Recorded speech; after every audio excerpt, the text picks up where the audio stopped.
जेजुरीत येळकोट येळकोट जय मल्हारच्या जयघोषात पालखीचं प्रस्थान झालंय।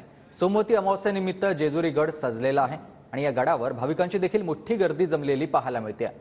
भंडाराची उधळण करत येळकोट येळकोट जय मल्हारचा जयघोष सध्या गडावर दुमदुमतोय।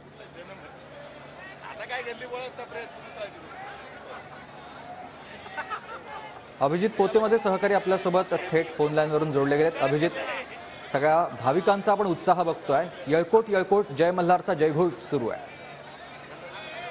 सुमित, सोमवती अमावस्येच्या निमित्त खरं तर महाराष्ट्राचा आराध्य दैवत असणाऱ्या खंडेरायाच्या जेजुरी गडावर आज मोठा उत्साह पालखी उत्सव सोहळा जो आहे तो पार पडत असतो आणि हीच भाविकांची गर्दी जी आहे ती सकाळपासून या सगळ्या जेजुरी गडावर पाहायला मिळते। खरं तर जेजुरी गडावर खोबऱ्याची आणि बंडाऱ्याची उधळण आज सकाळपासून सुरू आहे। खऱ्या अर्थानं जेजुरी गडाला सोन्याची जेजुरी म्हटलं जातं आणि अगदी सोन्याचं स्वरूप या जेजुरी गडाला आज सकाळपासून आलेलं पाहायला मिळते आणि अवघ्या काही क्षणात मुख्य गाभाऱ्यातून जी देवाची पालखी आहे जी करा स्नानासाठी गड उतार होत असते। खरं तर देवांची पालखी मानाची जी पालखी आहे थोड्याच वेळात ती करा स्नानासाठी निघणार आहे।